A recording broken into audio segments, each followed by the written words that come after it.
من الشيطان الرجيم بسم الله الرحمن الرحيم الحمد لله رب العالمين والصلاة والسلام على سيد الأنبياء والمرسلين حبيب إله العالمين أبي القاسم محمد صل على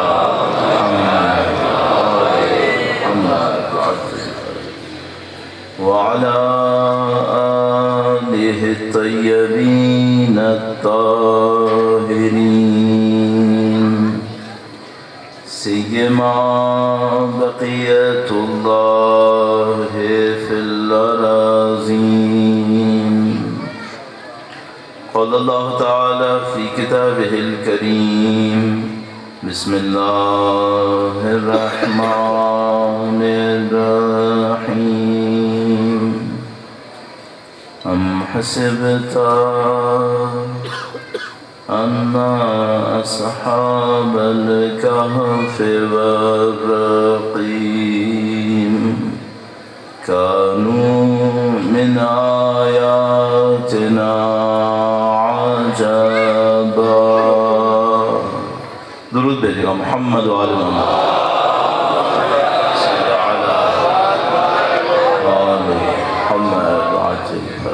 خدا تعالیٰ کا انتہائی احسان ہے، انتہائی لطف و کرم ہے. اس نے ہمیں دین کی ہدایت سے نوازا ہے، قرآن کریم کی ہدایت ہمیں نصیب کی ہے.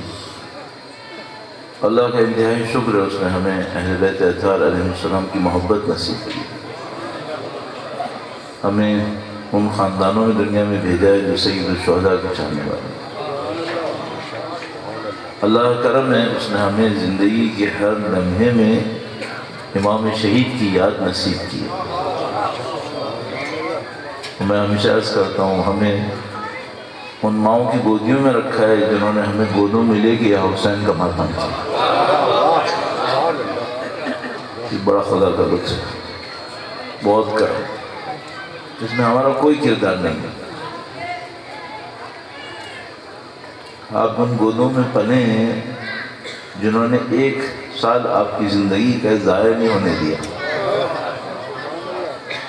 کبھی ضائع نہیں ہونے دیا.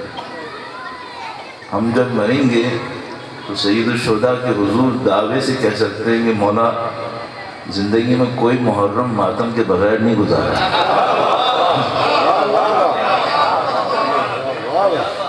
کس کا احسان ہے بھئی؟ ہمارا کوئی کام ہے اس میں؟ ہم نے کچھ نہیں کیا. یہ امام حسین تھے جنہوں نے ہمیں قبول کر کے بڑا کرم کیا انہوں نے. اب آپ مجھے بتائیں کہ میں اس احسان کا شکر بجا لانا چاہوں تو کیا کروں؟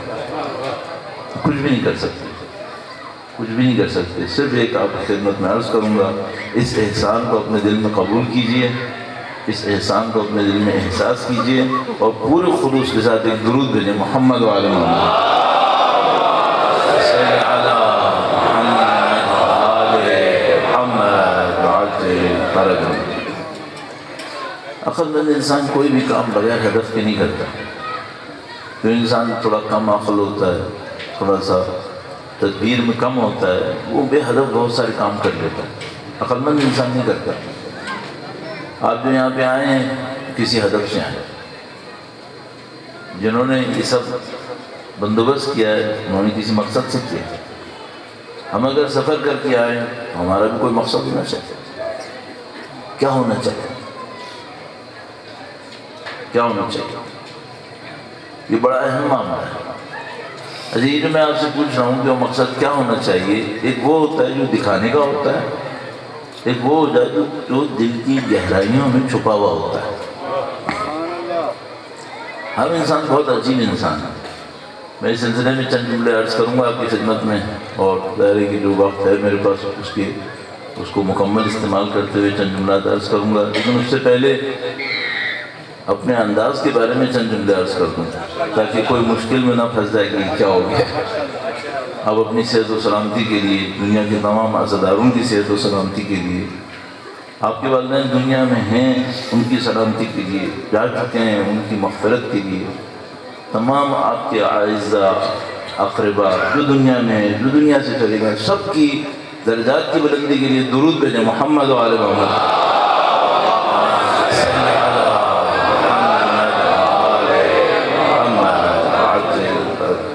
آپ کے یہاں آنے میں ایک مزہ ہے، آپ کے یہاں جو میں ابھی 4-5 منٹ سے بول رہا ہوں اس میں ایک مزہ ہے۔ آپ لوگوں کو درود کہلانے کے لیے یہ نہیں کہنا پڑ رہا کہ دل سے بھیجیں، آپ لوگ خود دل سے بھیجیں، بڑی بات ہے۔ خاندان زہرا بلند سے بلند تر صلوات۔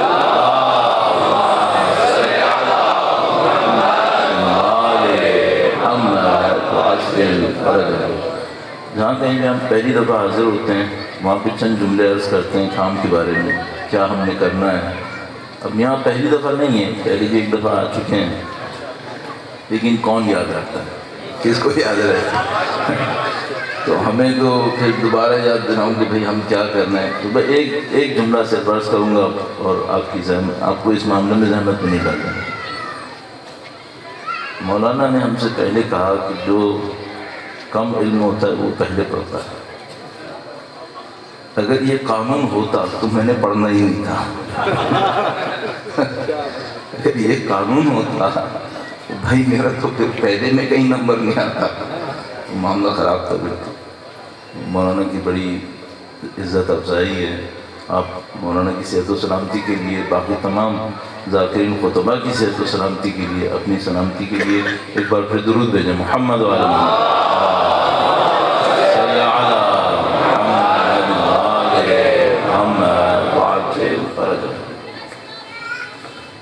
ہم نے کوشش یہ کی کہ شروع سے جب سے ہم نے پڑھنا شروع کیا یہ کہ ہم خطابت کے مقابلے میں نہ آئیں۔ یہ بڑا عجیب معاملہ ہے۔ تو ہمارے جو بہت مخلص دوست تھے ان میں سے کچھ نے ہم سے کہا کہ علی صاحب آپ خطابت نہیں کریں گے بیٹھ کے تو آپ کریں گے کیا؟ بھئی لوگ تو خطابت ہی کرتے ہیں، آپ نے دیکھا ہوگا کہیں مجلس ہوتی ہے تو اس میں لکھا ہوتا ہے خطیب خطابت۔ تو انہوں نے کہا بھئی اگر آپ خطابت نہیں کریں گے تو پھر کریں گے کیا؟ پہلی بات تو یہ کہ ہم نے ان سے یہ درخواست کی کہ بھئی پہلا نقطہ یہ ہے کہ ہم مقابلے میں نہیں آئیں گے، یہاں بیٹھ کر اپنی ذات کو بتانے کا مقابلہ، خون سید الشہداء پہ کھڑے ہو کے ٹرافی لینا، یہ میں نہیں کروں گا، اتنا نیچے نہیں جاؤں گا۔ ہاں یہ امام کا منبر ہے، ان کی امانت ہے، اس کو اپنی شوق کے لیے استعمال نہیں کرنا چاہیے۔ یہ تو پہلی بات ہے۔ یہاں بیٹھ کے اپنا کچھ جتانا، بتانا، ثابت کرنا بہت بڑی ناانصافی ہے، اس کی سزا بہت شدید ہوگی اور سید الشہداء معاف نہیں کریں گے، تو یہ رسک نہیں لینا چاہیے۔ تو پہلی بات تو یہ کہ اپنی ذات کا کوئی مقابلہ ہمیں یہاں بیٹھ کے نہیں کرنا ہے، پہلی بات۔ دوسری بات یہ کہ بھائی خطابت نہیں کرنی تو کیا کرنا ہے؟ اچھا خطابت میں برائی کیا ہے؟ خطابت میں کوئی برائی نہیں، خطابت اچھی چیز ہے، صرف ایک چیز میں برائی ہے، برائی یہ ہے کہ آپ انداز کے اوپر علم قربان کرو، برائی یہاں ہے۔ آپ انداز کے اوپر تقوی قربان کرو، ہاں برائی یہاں ہے۔ انداز کے اوپر عمل قربان کر دو، ہاں یہ برائی ہے، یہ آپ کو نہیں کرنا چاہیے، کسی کو بھی نہیں کرنا چاہیے۔ تو ہم نے اپنے انداز میں یہ سوچا کہ بھئی ہم خطابت نہیں کریں گے، مقابلہ نہیں کریں گے، ہم جو کام کریں گے وہ یہ کہ لوگ سید الشہداء کے چاہنے والے ہیں، ان کے نام پہ یہاں پہ جمع ہوئے ہیں، چند جملے جو ہم نے ان کی مکتب سے، ان کی فکر سے سیکھے ہیں، اس خاندان کی فکر سے سیکھے ہیں، ان جملوں کو سادہ سلیس زبان میں لوگوں کے سامنے اس لیے بیان کریں گے کہ ہم بھی عمل کریں، وہ بھی عمل کریں، ہم بھی چند قدم اہل بیت کے نزدیک جائیں، وہ بھی چند قدم اہل بیت سے اور نزدیک آ جائیں۔ تو یہ ہمارا پورا ہدف ہے، اسی ہدف کے ساتھ ہم یہاں حاضر ہوئے ہیں۔ اور ہماری کوشش کیا ہوگی، اب پہلے 2 مجلس کا سلسلہ، پہلی کا بھی سمجھ لو 10-15 منٹ وقت گزر گیا، تو ہمارا ہدف کیا ہوگا؟ ہمارا ہدف یہ ہوگا کہ بھئی ہمیں آپ کو کوئی ایسی چیز بتانی ہے جس پہ آپ اپنی زندگی میں عمل کریں اور اہل بیت کی فکر پر عمل کرنے کا جو ثواب ہے وہ آپ تک پہنچ جائے۔ کل انشاءاللہ آپ جب اہل بیت اطہار علیہ السلام کے حضور پہنچیں تو ان سے کہیں کہ مولا ہم نے اپنی زندگی میں یہ باتیں آپ کی مکتب سے سنی تھیں، ان باتوں پر ہم عمل کر کے آئے۔ اور میرا فائدہ کیا ہوگا؟ میرا فائدہ یہ ہوگا کہ وہاں میں کہوں گا مولا وہ بات میں نے پہنچائی تھی، تو مجھے جو 2 دن کرنا ہے کام وہ یہی کرنا ہے۔ اور مجھے آپ کی خدمت میں چند باتیں انتہائی اہم عرض کرنی ہیں۔ اب مجھے پچھلی دفعہ آئے ہوئے اب کتنے سال ہو گئے کہ مجھے بھی یاد نہیں ہے، یہی کرتی 4 سال ہو گئے۔ اچھا، اس 4 سال میں اگر میں نے مزید کچھ نہیں سیکھا تو میں نے برباد کر دی اپنی زندگی۔ صاف بات ہے بھائی، جن کا فرمان یہ ہے کہ جس کے 2 دن برابر ہوئے وہ گھاٹے میں تھا، تو 4 سال نہ سیکھا ہو پھر کیا ہوگا؟ یہ تو معاملہ بہت ہی خراب ہو گیا۔ اب کچھ تو سیکھا ہوگا، وہ جو سیکھا ہوگا اس میں سے کچھ میں نے آپ کی خدمت میں عرض کرنا ہے تاکہ انشاءاللہ آپ بھی اس میں اور زیادہ آگے بڑھ سکیں۔ اب میرے دماغ میں ایک بہت بڑی جنگ چل رہی ہے کہ مجھے کیا کہنا ہے۔ میں ایک جگہ سے شروع کروں گا جس سے آج کل میں بہت زیادہ اٹیچ ہوا ہوں، اور یہ بات بھی جلدی سے عرض کر دوں، ہم لوگ جو طالب علم لوگ ہیں ہمیں بہت ساری چیزیں پڑھنے کو ملتی ہیں، سننے کو ملتی ہیں، کچھ چیزیں ہمارے دل کو سمجھتے ہیں جیسے بھا جاتی ہیں، ان کا ہمارے اوپر اثر ہونے لگتا ہے۔ میں نے یہ احساس کیا کہ جو چیزیں آپ کے دل میں گہرائی تک پہنچ جائیں اگر وہ لوگوں کو بتا دیں اس کا اثر کچھ اور ہے۔ ہاں، جو آپ کے گلے گلے تک آ جائے، صلی علی محمد آل محمد وعجل، جو ہم نے سنا اور یہاں تک آیا، دل تک نہیں آیا، اس کو آپ یہاں سے یہاں بولتے رہیں، زیادہ اثر نہیں ہوتا۔ اگر کوئی چیز گہرائی میں آ جائے وہ آپ لوگوں کے سامنے بولیں، پھر اثر ہوتا، پھر اثر ہوتا۔ اور میں نے یہی کام آپ کی خدمت میں عرض کرنا ہے۔ آپ بہت سارے آپ میں سے دوست احباب ظاہر ہے کہ خطابت کی عادت ہے انہیں، وہ سننا چاہتے ہیں ذرا سا پرجوش انداز، ولولہ ہو، جو بہت اچھی بات ہے، بہت اچھی بات ہے، لیکن میں اس میدان کا ہوں ہی نہیں، تو میں پہلے ہی 10 بستہ معذرت کھاؤں، میں اس میدان کا نہیں ہوں۔ جس میدان کا میں ہوں میں اس میں سے چند چیزیں آپ کی خدمت میں عرض کروں گا، آپ تھوڑا سا تحمل فرمائیے گا، انشاءاللہ اس کے بعد مولانا حسن ظفر نقوی صاحب ارشاد فرمائیں گے، اور ظاہر ہے کہ ان کا نام تو آپ سب جانتے ہیں اور آپ ان کو پہچانتے ہیں۔ خدا ان کی، آپ کی، سب کی سلامتی میں اضافہ فرمائے۔ درود بھیجیں محمد و آل محمد، صلی علی محمد و آل محمد وعجل فرمائے۔ 4 سالوں میں جو ایک بات سیکھی وہ یہ تھی، وہ یہ کہ مجھے یہ سمجھ میں آیا کہ ہم درود بہت بڑی عبادت ہے، درود بہت بڑی عبادت ہے، لیکن پتہ نہیں کیوں ہمارے معاشرے میں درود بھی لوگ رسم کی طرح بھیجنے لگے، سوچے سمجھے بغیر۔ ہم نے کہا درود بھیجیں، انہوں نے درود بھیج دیا، اچھا کچھ سوچا بھی نہیں، تو مجھے لگا کہ یہ ناانصافی ہو گئی۔ درود تو بہت بڑی عبادت ہے، کتنی بڑی عبادت ہے۔ ایک بندہ خدا تھا، یہ جو عرب میں بالکل سادہ مزاج کے لوگ ہوتے تھے، ان کو، جن کو ہم لوگ آراب کہتے ہیں، ان کو وہاں پہ آراب کہتے تھے، سادہ مزاج کے لوگ ہوتے تھے۔ البتہ ان میں جو لوگ اکھڑ مزاج کے بھی ہوتے تھے تو ان کا ایک علیحدہ معاملہ تھا، لیکن ان میں بعض لوگ بہت سادہ مزاج کے تھے۔ قدیم زمانے میں ہمارے ہاں اس ٹائپ کے لوگوں کو دیہاتی کہتے تھے. اب کا دیہاتی سادہ مزاج کا نہیں ہے، اب کا دیہاتی بہت تیز ہو گیا ہے. اس زمانے میں کہتے تھے. تو وہ جناب علی ایسے ہی دیہاتی ٹائپ کا آدمی آیا اللہ کے نبی کے پاس. یہ لوگ اپنی سادہ دلی میں آتے تھے اللہ کے نبی کے پاس، اور ان کے دل نبی کے دل سے جوڑتے تھے، بہت کماتے تھے. میں سوچتا ہوں کاش ہم لوگ اتنے ہوشیار نہ ہوتے تو شاید ہمارے دل وقت کے امام سے جلدی جڑ جاتے. ہم لوگ زیادہ ہوشیار ہو گئے، یہ ہماری مشکل بن گئی.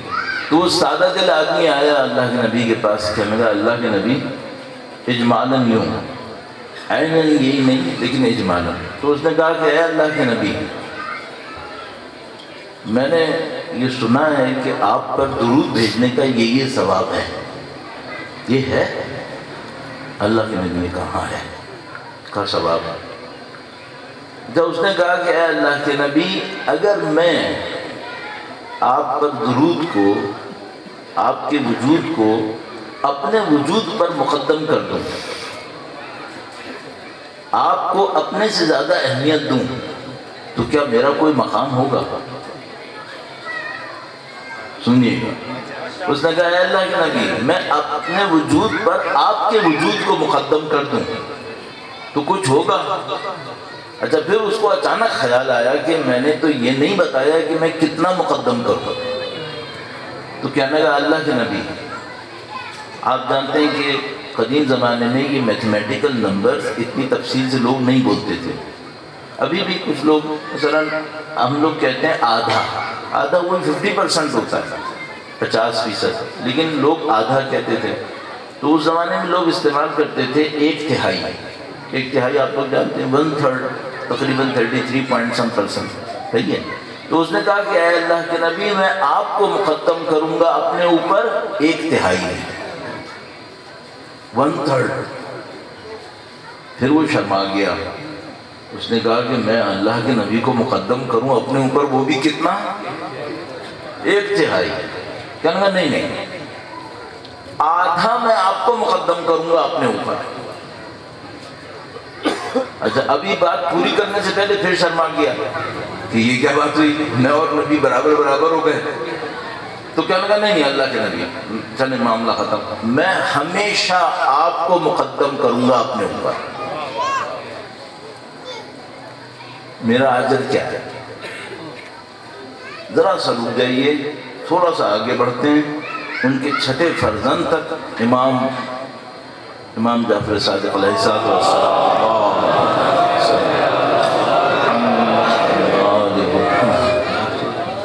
ایک آدمی امام کے پاس آیا اور کہنے لگا کہ مولا، یہ روایت آپ کی جد امجد رسول گرامی سے موجود ہے،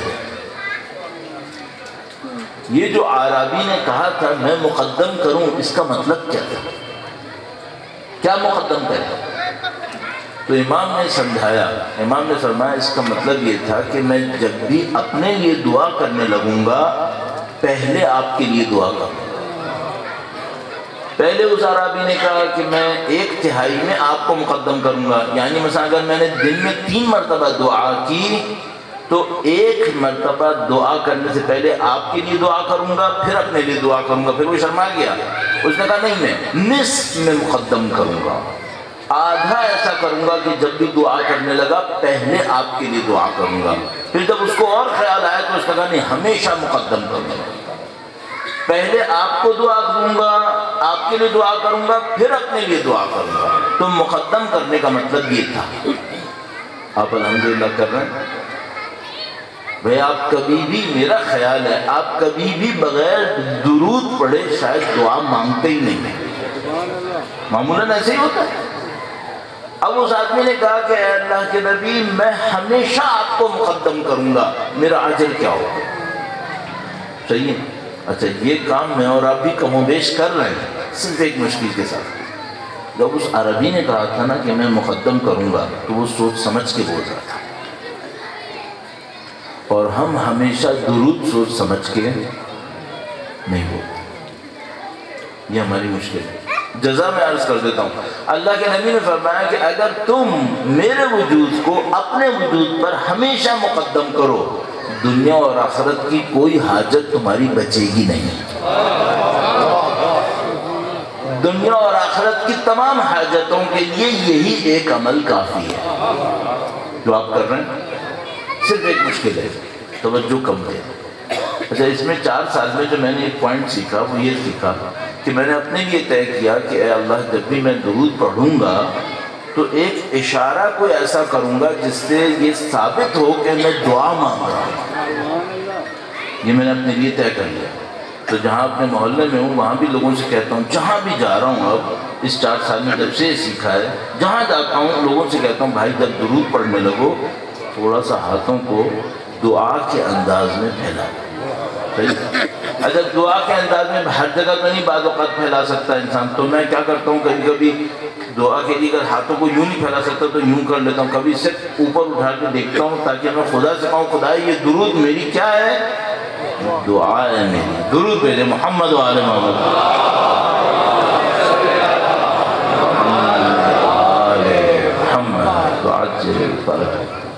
قابل عمل ہے یا نہیں ہے؟ صحیح نقطہ صحیح ہے یا غلط ہے؟ چلو الحمدللہ کوئی ایک تو کام کی بات میں نے کر دی، الحمدللہ۔ اب مجھے تھوڑا سا آگے بڑھنا ہے اور آپ کی خدمت میں ایک اور بات عرض کرنی ہے جو میرے دل کو لگی ہوئی ہے۔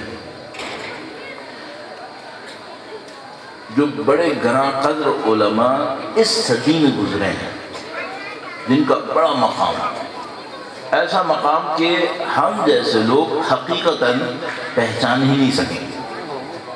کچھ علماء ایسے گزرے ہیں جن کا مقام واقعاً ہم نہیں پہچان پائے، بہت مشکل ہو گئی۔ ان علماء میں شاید بہت بڑا ایک نام، اب میں کہنے والا تھا شاید سر فہرست، پھر میں ڈر گیا کہ سر فہرست معین کرنا مشکل ہے، تو مثلا اوپر سے 5 نمبر میں اگر ایک لیں تو یہ آ جائے، یقیناً آ جائے۔ وہ نام ہے علامہ محمد حسین طباطبائی۔ علامہ محمد حسین طباطبائی تفسیر المیزان کے مصنف ہیں۔ اردو زبان کی مشکلوں میں سے ایک مشکل یہ ہو گئی ہے کہ تفسیر المیزان ابھی تک اردو میں ترجمہ نہیں ہو پائی، ابھی تک نہیں ہو پائی، جبکہ اس کتاب کو لکھے ہوئے 40 سال سے زیادہ ہو گئے۔ صحیح ہے، یہ ہماری مشکلات میں سے ایک مشکل رہ گئی ہے۔ اس چیلنج کو بہت سارے لوگوں نے ہاتھ میں لیا لیکن وہ کام ہوا نہیں۔ اب کیوں نہیں ہوا یہ اللہ جانتا ہے، لیکن بہرحال یہ نام بہت بڑا نام ہے اور بہت پراسرار نام ہے، یہ بہت پراسرار نام ہے۔ اور ان کے کیا مقامات تھے، ان کے کیا درجات تھے، آپ کبھی بی بی کے روضے پر قم تشریف لے جائیں تو وہاں پر ان کی قبر موجود ہے۔ ان کے شاگرد تھے علامہ مرتضیٰ مطہری شہید، اور ان کے ساتھ ہی ان کے استاد علامہ محمد حسین طباطبائی، ان کی قبر وہاں پر ہے۔ ان دونوں کی ارواح کی بلندی کے لیے اور تمام شہداء کی ارواح کی بلندی کے لیے درود بھیجیں محمد و آل محمد۔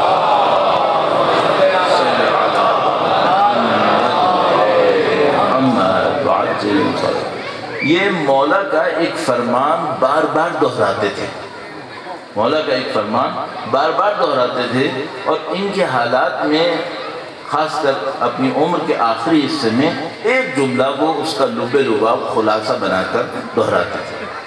میں مولا کا فرمان آپ کی خدمت میں عرض کرتا ہوں، یہ فرمان انتہائی نفیس، ہر فرمان ان کا نفیس ہے، اس کا مقام پتہ نہیں کیا۔ یہ جملہ رسول خدا سے بھی منسوب ہے، مولا امیر المومنین سے بھی منسوب ہے، درود بھیجے گا محمد و آل محمد۔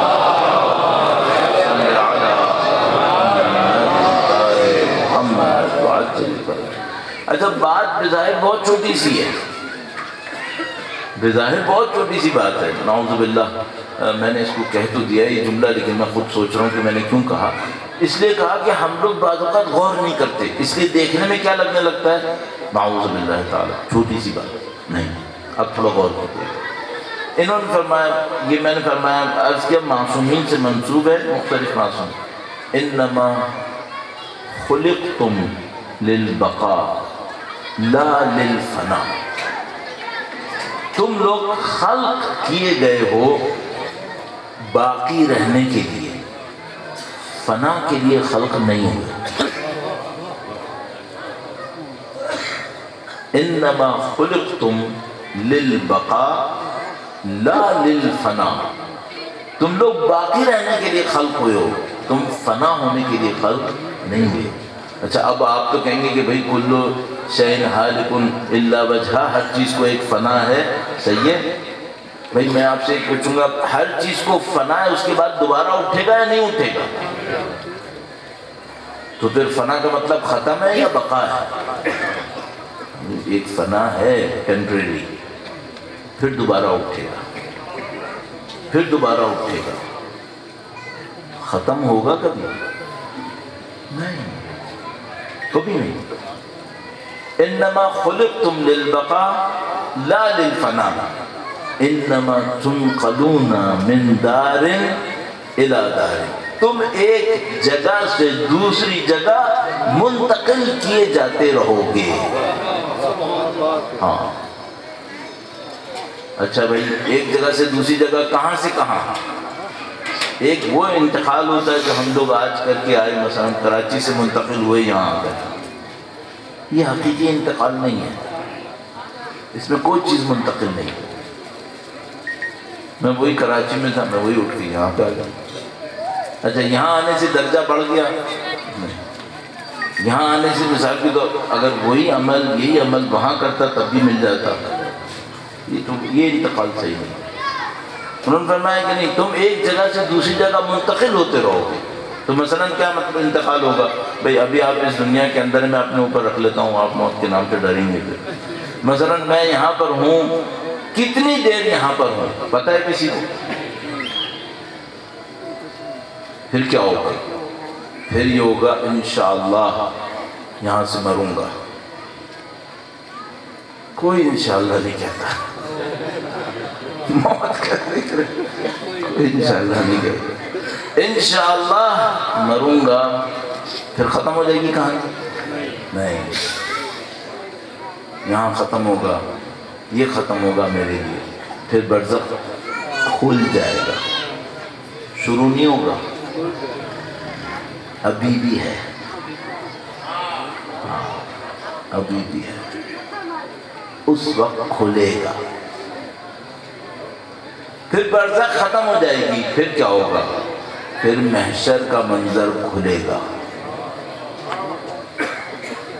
محشر ابھی بھی ہے، کھلا نہیں۔ پھر محشر ختم ہوگا، پھر کیا شروع ہوگا؟ پھر صراط شروع ہوگا۔ شروع ہوگا یا کھلے گا؟ وہ کھلے گا، ابھی ہے یا نہیں ہے؟ چل رہا، چل رہا، کبھی ختم ہوگا نہیں۔ انما تنقلون من دار الى دار۔ اب عزیزان محترم، آپ کو ذرا سا عربی کا ایک اسے کہتے ہیں پوائنٹ، اردو میں بھی شاید استعمال ہوتا ہوگا لیکن کم استعمال ہوتا ہوگا۔ مرور کرنا، اگر کبھی آپ کو یاد ہو پرانی اردو میں استعمال ہوتا تھا، مرور کرنا یعنی گزارنا، دیکھنا، بار بار دیکھنا۔ مثلا درس کو مرور کرنا یعنی درس کو پڑھنا دوبارہ دوبارہ۔ تو مرور یا ممر یہ جو جگہ ہے نا، یہ جو مجھے ابھی تک پتا ہے، پچھلی دفعہ سے مجھے یاد ہے کہ مجھے بتایا تھا یہ چوراہا ہے ایک جگہ، صحیح؟ تو یہ ایک چوک ہے، یہ ممر ہے۔ ممر کا مطلب کیا ہوتا ہے؟ راستہ، صحیح، گزرگاہ، صحیح۔ تو اور ایک جگہ ہوتی ہے عربی میں اسے کہتے ہیں مقر، مقر، جہاں پہ ٹھہر جاتا ہے معاملہ، جہاں پہ چیزیں ٹھہر جاتی ہیں۔ اچھا میں آپ سے پوچھتا ہوں، یہ جو مجلس سے پہلے یہ جگہ ممر تھی، ابھی کوئی اگر آئے مجلس میں شرکت کرنے کے لیے تو اس کے لیے کیا ہو جائے گی؟ مقر، کہ وہ آئے گا یہاں رک جائے گا، صحیح۔ اصل میں کیا ہے؟ یہ ممر ہے۔ تو امام نے فرمایا انما تنقلون من دار الى دار، تم ایک جگہ سے دوسری جگہ منتقل ہوتے رہو گے، فخذوا من ممرکم لمقرکم، تو تم گزرنے کی جگہ سے چیزیں اٹھاؤ ٹھہرنے کی جگہ کے لیے۔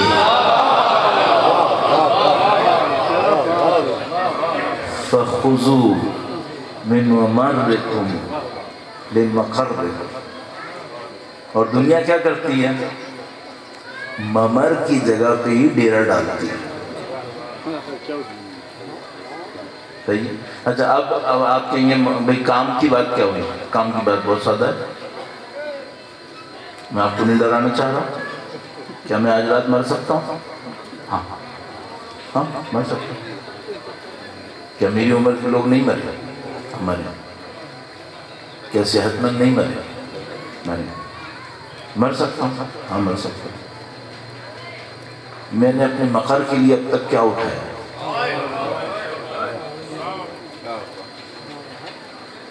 یہ موت نہیں اٹھانے دے گی پھر. یہ معاملہ ختم کر دے گی اور آئے گی فجأتاً، اچانک. صحیح. اگر مجھ سے کوئی پوچھے مولانا یہ ساری دنیا کیا ہے، کیا ہوا ہے، ایک جملہ آپ کی بات کریں، رجوع.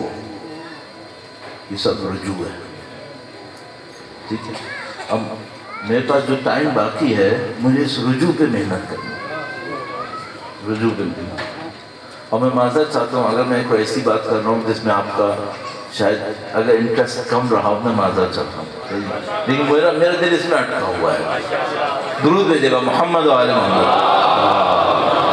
صلی علی محمد.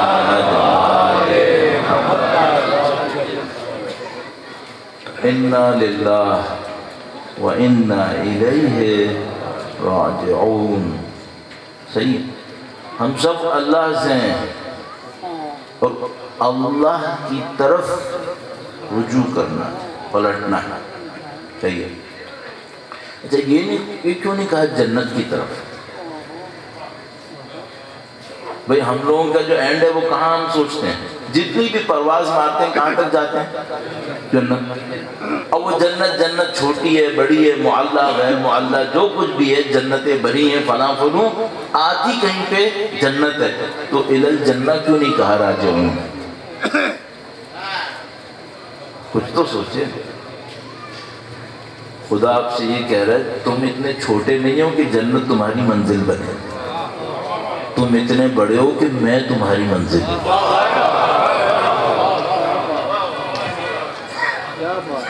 اللہ ہماری منزل ہے. اب آپ صرف ایک بات بتائیے، اگر خدا میری منزل ہے اور مجھے خدا کی طرف بڑھنا ہے تو مجھ میں اور خدا میں شباہت ہونی چاہیے نہیں ہونی چاہیے؟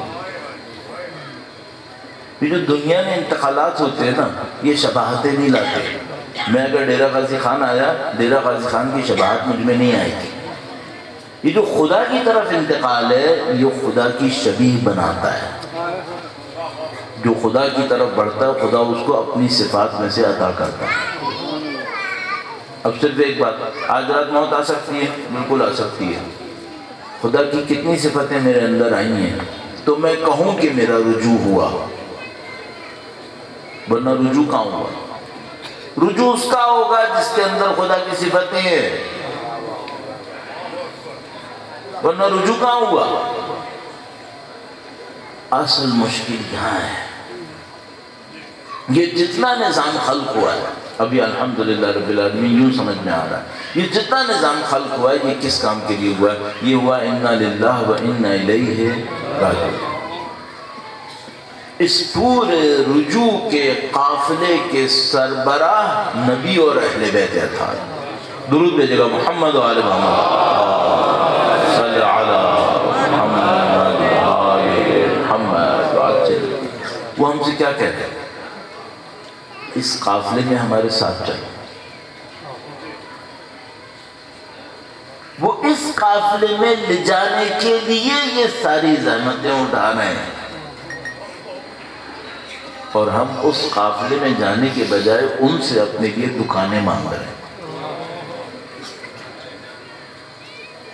وہ کہہ رہے ہیں خذوا من ممرکم لمقرکم، اور ہم کہہ رہے ہیں مولا ممر کے لیے دیتے جائیں. اصل کام پہچان میں آپ کیا ہے؟ مولا کی تشریف آوری یقینی ہے، اس میں کوئی شبہ نہیں. الحمدللہ رب العالمین. اس تشریف آوری کے نتیجے میں کیا ہونا ہے؟ یہ رجوع کا سفر تیز ہوگا. رجوع کا سفر تیز ہوگا. تو اس تشریف آوری سے فائدہ کس کو ہوگا؟ جو اس سفر کا راہی ہوگا. بھائی امام تشریف لائیں گے، وہ ایک سفر میں قافلے کی رہنمائی کرتے ہوئے قافلے کو تیزی سے ایک منزل کی طرف لے کے جائیں گے. تو تشریف آوری سے فائدہ کس کو ہونا ہے؟ جو اس قافلے میں ہوگا. جو اس قافلے میں ہے ہی نہیں اسے کیا فائدہ؟ اور قافلے میں ہونے کے لیے کیا کرنا ہے؟ خدا کی صفتوں کو آغاز کرو، تب تو آپ اس قافلے میں ہو، ورنہ تو قافلے میں ہی نہیں. اب میں آپ کو یاد دلاتا ہوں، 4 سال پہلے ایک بات کی تھی، اس سے ذرا سا ٹچ کرتے ہوئے اگلی بات کروں گا. درود بھیجیں محمد و آل محمد صلی علی محمد محمد. بات سے فرق. 4 سال پہلے جب حاضر ہوا تھا تو میرے ذہن میں آتا ہے، میں نے قربتاً الی اللہ آپ کی خدمت میں عرض کیا تھا. اور قربتاً الی اللہ عرض کرتے ہوئے آپ سے عرض کیا تھا کہ اللہ کے 99 نام ہیں، ان 99 ناموں کو میں جو آپ کے لیے ممکن ہے وہ آپ نے اپنے اندر لانے ہیں تاکہ آپ کا رجوع ہو سکے. اگر کوئی شخص کہے کہ بھئی میں مرنے کے لیے تیار ہوں، تو میں اس سے پوچھوں گا تم نے اللہ کی کتنی صفتیں اپنے اندر حاصل کی؟ آپ کہیں گے مولانا کیسے ممکن ہے، خدا کی صفت میں کہاں سے لا سکتا ہوں؟ نہیں، دیکھو اس طرح ممکن ہے کہ ایک لائٹ ہوتی ہے جو سورج کی لائٹ ہوتی ہے، اور ایک لائٹ ہوتی ہے چھوٹے سے بلب کی لائٹ ہوتی ہے، لیکن بہرحال لائٹ تو پھر ہوتی ہے. صحیح. ایک علم خدا کا ہے، ایک علم ہے جو ہم لوگوں کے پاس ہے، لیکن بہرحال علم کی ایک جھلک ہے. ایک خدا ہے جو سچا ہے، ایک ہم ہیں جو سچے ہو سکتے ہیں. وہ بات تو نہیں ہے، لیکن اب یہ بھی نہ ہو کہ جھوٹا ہو جائے.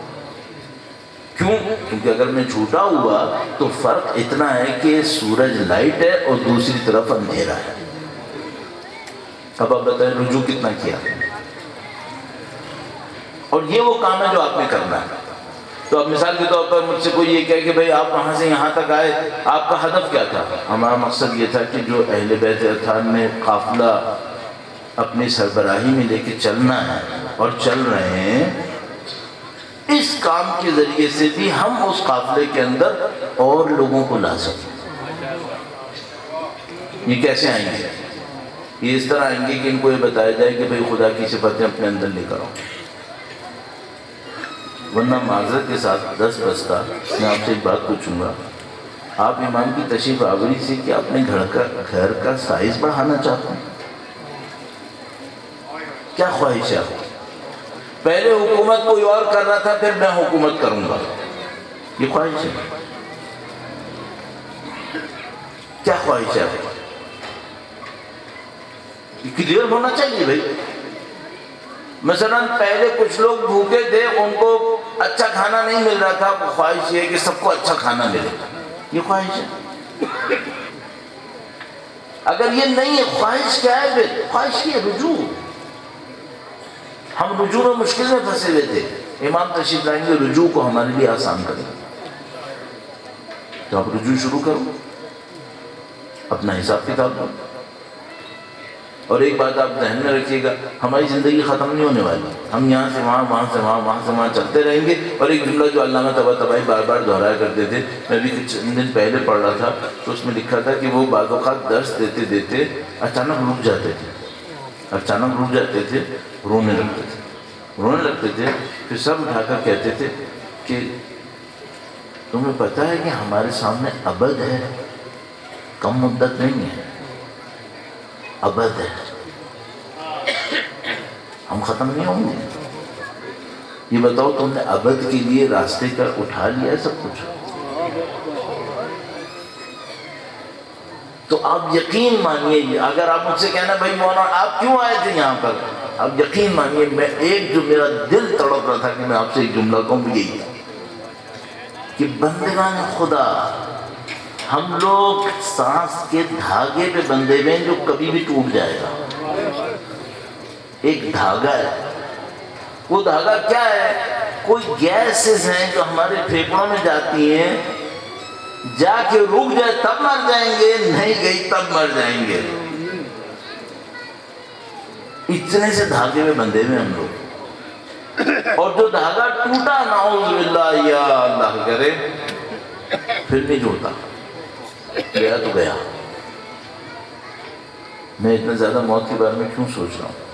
میں 4 سال میں کچھ یہ دیا ہے، اس لیے میں سوچنے میں مجبور ہو گیا،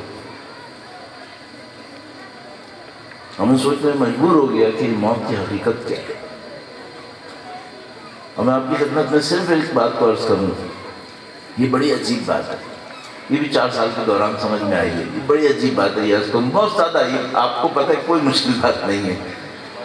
میں ساری زندگی یہ سمجھتا رہا کہ مجھے اپنی موت کے لیے تیاری کرنی ہے،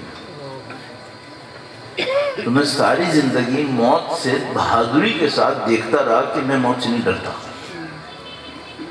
کچھ واقعات ہوئے جن میں مجھے پتا چلا کہ نہیں، اس سے زیادہ مشکل اپنے عزیزوں کی موت کے لیے تیار ہونا ہے۔ یہ مجھے بعد میں سمجھ میں آیا۔ ساری زندگی مجھے یاد ہے، میں اپنے جب 17 سال کی عمر میں طالب علم بنا، اس وقت سے اپنے آپ کو ایک بات سمجھاتا تھا، موت سے نہیں ڈرنا، موت آنی ہے، موت کو لینا ہے، ختم، اس طرح کی باتیں کرتا رہتا تھا۔ ساری زندگی سوچتا رہا موت مسئلہ نہیں ہے، موت مسئلہ نہیں ہے۔ مجھے یہ نہیں پتا تھا کہ کسی اور کی موت ہوتی ہے جو مسئلہ ہوتی ہے۔ آپ کو یہ پوائنٹ بہت جلدی سمجھ لینا چاہیے، آپ کو اتنا وقت نہیں لگانا چاہیے۔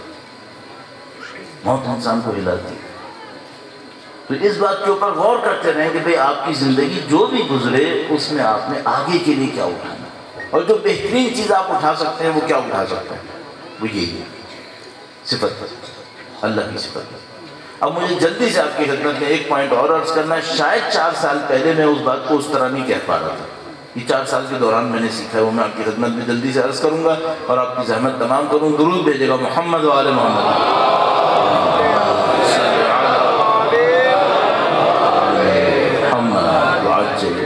میرا وقت ختم ہو چکا ہے اور مجھے مزید وقت نہیں لینا چاہیے آپ کا، اور مجھے اس پوائنٹ کو جلدی سے عرض کرنا ہے۔ اگر مجھ سے کوئی یہ کہے کہ یہ جو رجوع کا عمل ہے خدا کی طرف، اور یہ صفات کا عمل ہے، صفات کا عمل ہے، اللہ کی صفتیں ہمارے اندر ہونی چاہیے، وہ رحمان ہے، رحیم ہے، وہ صادق ہے، وہ غفور ہے، کریم ہے، رحیم ہے۔ سب سے اہم صفت کون سی ہے؟ سب سے اہم صفت کون سی ہے جس کے بنا رجوع کا سفر نہیں ہو سکتا؟ دیکھیں، آپ میں سے کچھ لوگ ہوں گے جنہوں نے میٹرک پاس کیا ہوگا، کچھ لوگوں نے ماسٹرز کیا ہوگا، کچھ نے شاید پی ایچ ڈی کیا ہوا ہو، کچھ لوگوں کے پاس جتنے بھی ایسٹس ہوں گے وہ 1 لاکھ کے ہوں گے، کچھ کے پاس 10 لاکھ کے ہوں گے، کچھ کے پاس 1 کروڑ کے ہوں گے، کچھ کے پاس زیادہ کے، کسی کے پاس، کسی کے گھر میں 5 آدمی ہوں گے، کسی کے گھر میں 2 آدمی ہوں گے، کسی کے گھر میں 40 آدمی ہوں گے۔ ہم سب لوگ مختلف طور طریقوں، اطوار، علم، طاقت، معاشی، سماجی مقامات کے اوپر زندگی گزارے۔ ہم سب نے ایک چیز مشترک ہے، ہم سب کو خدا کی طرف پلٹنا ہے۔ کون سی صفت کے بغیر معاملہ نہیں بدلتا؟ وہ صفت کون سی؟ 4 سال پہلے تک اگر کوئی مجھ سے پوچھتا تھا تو میں اس سے کہتا تھا صداقت، صادق اور امین، یہاں سے کام شروع ہوگا۔ مجھے اچھی طرح یاد ہے، جہاں کہیں جاتا تھا مجھ سے کوئی کہتا تھا مولانا اللہ کی 99 صفتیں کہاں سے شروع ہوگا، تو میں اس سے کہتا تھا صادق سے شروع ہوگا، سب سے پہلے سچ بولے۔ جھوٹ بولنے والا اس قافلے کا حصہ 20 کروڑ میں سے کتنے باہر چلے گئے؟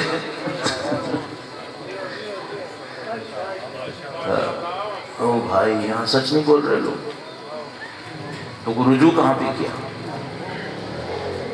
تو اب ایک اور بات سمجھ میں آئی، اس سے پہلے بھی ایک صفت ہے، اس سے پہلے بھی ایک صفت ہے، ہاں اس سے پہلے بھی ایک صفت ہے۔ تو پچھلی دفعہ تو آپ کہتے تھے کہ اللہ کے نبی جب تشریف لائے تو اعلان نبوت سے پہلے صادق اور امین مشہور تھے، تو صادق اور امین سب سے پہلے ہے، تو اب کیوں سب سے پہلے کہہ رہے ہیں کچھ اور ہے؟ اب اس لیے کہہ رہے ہیں کہ اس سے بڑی ایک اور صفت ہے جس پہ اللہ نے اپنے نبی کو بھیجا ہے۔ وہ صفت کیا ہے؟ رحمت للعالمین، رحمت للعالمین۔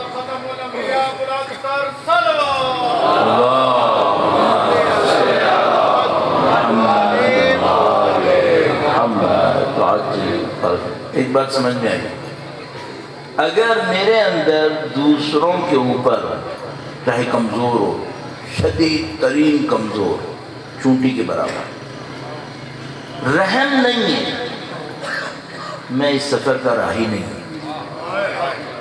یہ میرا سفر نہیں ہے۔ اچھا، جب میں مثال کے طور پر نعوذ باللہ تعالی کسی کو غصے سے مار رہا ہوتا ہوں تو رحم میں ہوتا ہوں، اس وقت میں رجوع کر رہا ہوتا ہوں۔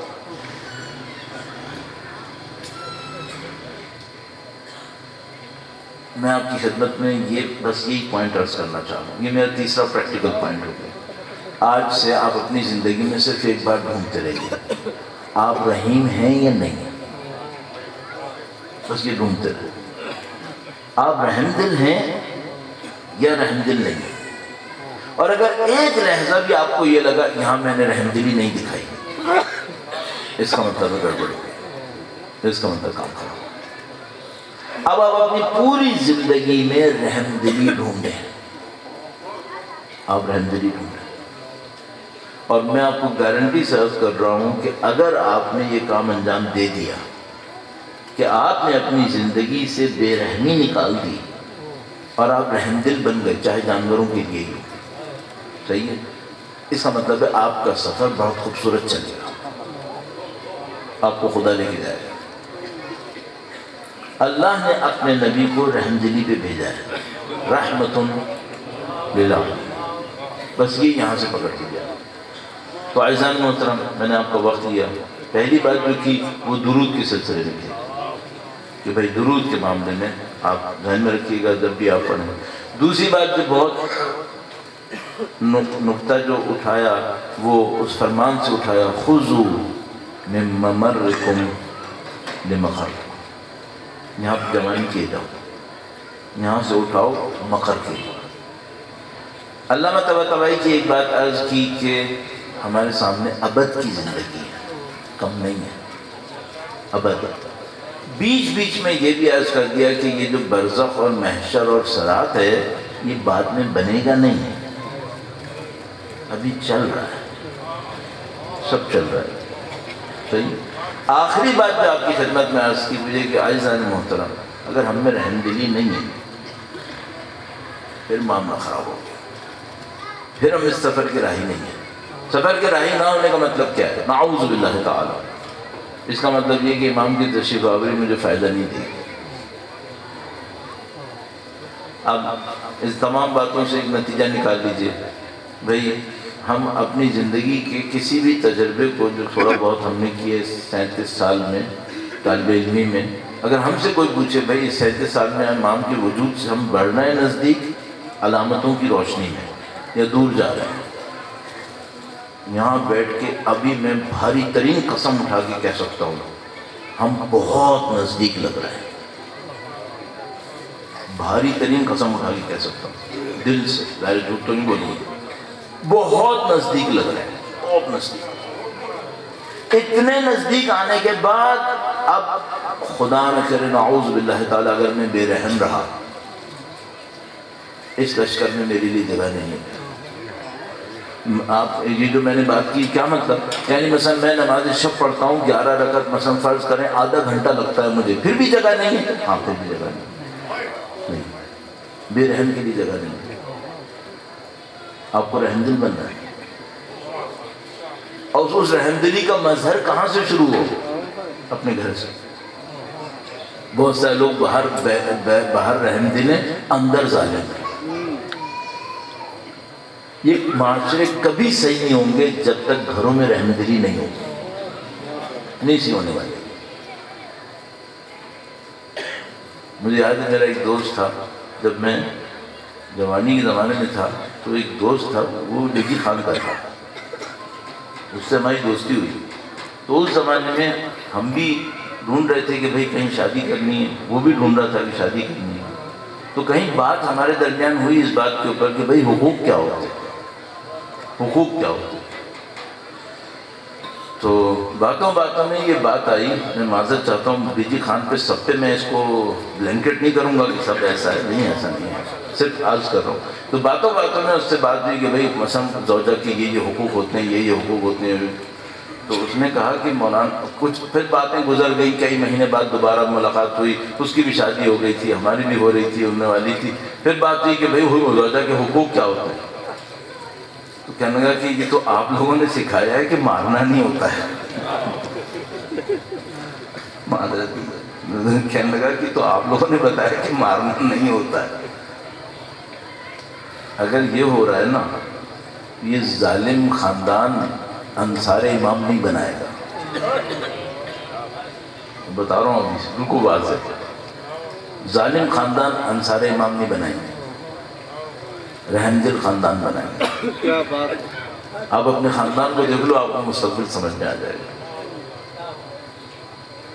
اچھا اب یہ بات بھی عرض کرتا چلوں، ایک امام آئے یا 14 معصوم آئے، ظالم کو کچھ نہیں ملنے والا ہے. رجوع ایک امام کا ہو یا 14 معصومین کا ہو، جب تک بے رحمی ہوگی. آپ الحمدللہ بہت خوش قسمت ہیں.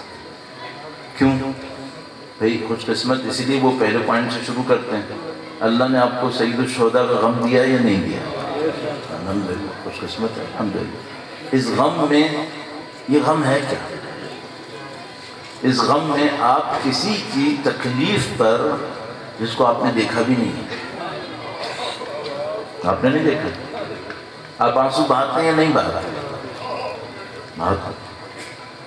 اور یہ خطہ تو مشہور ہے. ہم لوگ بعض شہروں میں جاتے ہیں، بعض جگہوں پہ، تو وہاں ہمیں پتہ ہوتا ہے کہ وہاں لوگ روتے ہیں، لیکن ہمیں یہاں پر علاقے کی شہرت پتہ ہے، یہاں لوگ دل سے روتے ہیں. ہاں میں رلانے والا ہوں نہیں اس انداز میں، تو یہ ایک علیحدہ مسئلہ ہے، لیکن یہ مجھے پتہ ہے یہاں لوگ دل سے روتے ہیں. اگر آپ دل سے رو رہے ہیں تو اس کا مطلب کیا ہے؟ اس کا مطلب ہے آپ کا دل بے رحم نہیں ہے، آپ بے رحم نہیں ہے. تو مجھے بے رحمی بعض اوقات نظر آتی ہے، وہ کیا ہے؟ یہ ایک کوئی حالت ہے جو طاری ہو جاتی ہے. دل سے آپ اچھے، آپ کے دل میں سید الشہداء کی محبت ہے، آپ سید الشہداء کے غم میں روتے ہیں، اس کا مطلب آپ کا دل نرم ہے. علامت کیا ہے؟ ایک دفعہ پاکستان میں ہی تھا، لیکن مجلس میں کچھ لوگ بیٹھے ہوئے تھے، وہ اردو نہیں جانتے تھے،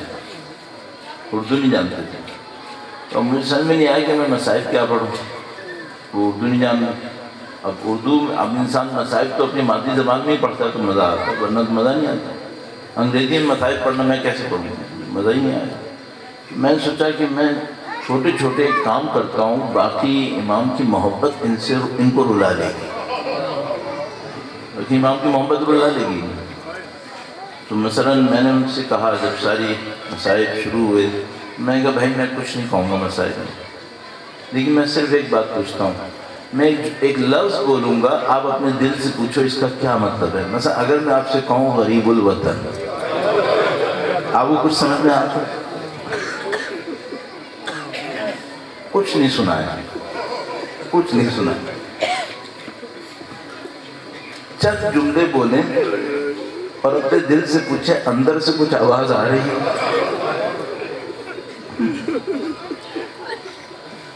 میں آپ سے پوچھتا ہوں، مثلا کوئی ہے جو گلیوں میں اکیلا ہے، کچھ سمجھ آ رہا ہے؟ یا اللہ، کوئی پیاسا باپ ہے جو پیاسا بچہ لے کر آیا ہے. یا اللہ، میں نے کہا تھا نا کہ اپنا مرنا بہت آسان ہے. اللہ اکبر. ایک پیاسا باپ ہے، اس کے سامنے ایک پیاسا بچہ ہے. نہیں تھوڑا سا تبدیل کرتے ہیں. ایک پیاسا باپ ہے، اس کے سامنے پیاسی بچی ہے.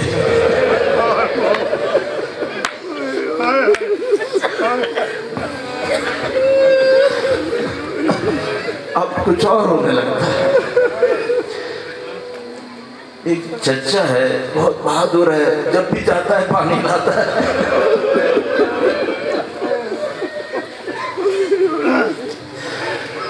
اور کچھ بچے اور بچیاں پیالے لیے کھڑے ہیں کہ ہمارا چچا پانی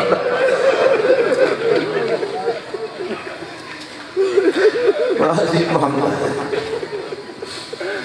ہمارے ایک دوست کربلا میں گئے زیارت کے لیے، بہت پہلے کی بات ہے، کربلا گئے زیارت کے لیے، وہاں زیارت گاہ سے باہر نکل رہے تھے تو ایک بوڑھی خاتون وہاں کھڑی تھیں، قصہ مختصر کرو، انہوں نے کہا میرے لیے خط لکھ دو، انہوں نے کہا لکھ دوں گا، تو انہوں نے خط لکھ دیا اگلے دن آ کر، تو انہوں نے کہا کہ وہ بوڑھی خاتون کافی کئی سالوں سے کربلا میں رہ رہی تھی، صدام حسین کا زمانہ ہے، ظالم کا زمانہ، کئی سال سے وہاں رہ رہی تھی۔ جب خط وقت لکھ دیا انہوں نے اس کے بعد پوچھا کہ اماں جی آپ یہیں پہ رہتی ہو؟ انہوں نے کہا میں یہیں رہتی۔ کتنے سال ہوئے؟ اس نے کوئی کہا شاید 20-22 سال۔ کہا 20-22 سال سے آپ یہاں پر، آپ کے شوہر، آپ کا کوئی بھائی بیٹا؟ اس نے کہا نہیں میرا یہاں کوئی نہیں ہے، میں اکیلی ہوں یہاں۔ جب مجھے سمجھ میں نہیں آتا آپ اکیلی 20-22 سال سے، یہ تو دور صدام کا دور تھا، یہ کیسے رہ رہے ہیں آپ؟ انہوں نے کہا کہ میں دن بھر یہاں زیارت کرتی ہوں، جب رات کو دروازہ بند کرنے لگتا ہے نا تو یہ مجھے پیچھے سونے دیتا ہے، صبح کوئی دروازہ کھولتا ہے تو مجھے کہہ دیتا ہے، پھر میں جاتی ہوں، پھر دوبارہ زیارت کرتی ہوں، سارا دن میرا ایسے ہی گزرتا ہے۔ یہ صاحب وہ خود بھی فوت ہو گئے، یعنی کہ میں نے ان سے یہ کہا کہ بی بی یہاں تو مجھے کوئی بندوبست مسافروں کا نظر آتا نہیں ہے، اس وقت ظاہر بھی کم تھے، پابندیاں بہت زیادہ تھیں، تو کہا کہ بی بی کھاتی پیتی کہاں سے ہے؟ آپ امام حسین کی مجلس میں آئے، اتنا عجیب اس خاتون نے جملہ کہا، اتنا عجیب، کہا بیٹا یہ یہاں بھوکا پیاسا مر گیا ہے، اب کسی کو بھوکا پیاسا مرنے نہیں دیتا۔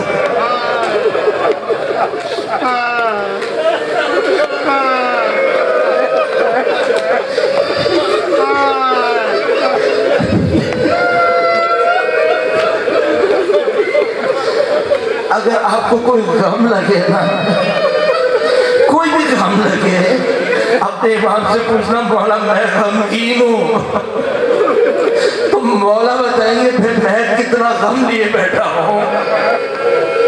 مجھے امام کا غم بتانا ہوتا ہے، ہم مساجد میں کیا کرتے ہیں، امام کا غم ذکر کرتے ہیں نا، میں صرف ایک غم میں ایک لمحہ آپ کی خدمت میں عرض کروں گا۔ ایسو کچھ زندگی کی مشکلات ایسی ہوتی ہیں جو جگر کو جا کے لگ جاتی ہیں، علیحدہ نہیں ہو پاتی ہیں، پھر ساری زندگی اٹھانی پڑتی ہیں۔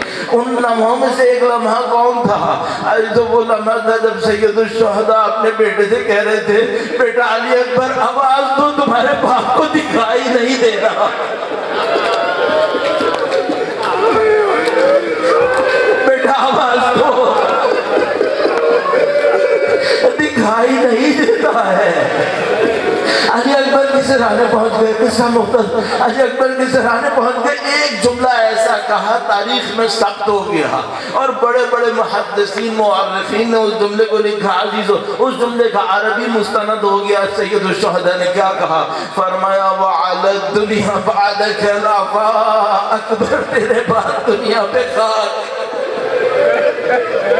دنیا میں کچھ نہیں بچا۔ ایسا بس ایک جملے کے، آپ دیکھو دل سے روتے ہو نا، میں آپ کو دل کا ایک جملہ عرض کرتا ہوں۔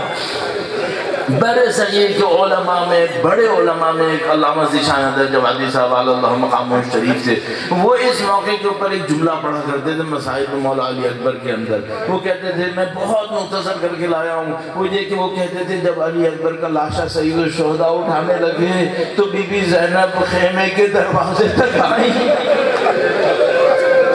اور گویا انہوں نے سید الشہداء سے کہا کہ بھیا کیا میں آؤں لاشا اٹھانے؟ اب ایک شعر پڑھوں گا جو علامہ صاحب پڑھا کرتے تھے، ظاہر ہے آپ میں سے بہت کم لوگوں نے ان سے مصائب سنے ہوں گے، میں جوان تھا جب میں ان کے مصائب سنتا تھا، مجلس میں کبھی کبھی جاتا تھا تو ان کے مصائب کا یہ شعر عرض کروں گا، آپ لوگوں کو شاید کچھ کو یاد ہو جائے، اگر یاد ہو جائے نا تو پھر ایک کام کرنا، کبھی اکیلے بیٹھے ہو رات میں تو یہ شعر پڑھنا۔ بی بی کیا فرما رہی ہیں؟ بی بی فرما رہی ہیں لاشا ہے برابر کا بھیا سے نہ اٹھے گا۔ جوان بیٹے کا قد کتنا ہوتا ہے، باپ کے سامنے کھڑا ہوتا ہے،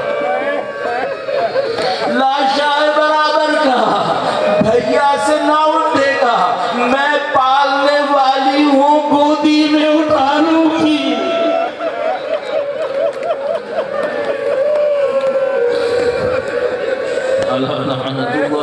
القوم الظالمين وسيعلم الذين ظلموا أيام منقلب ينقلبون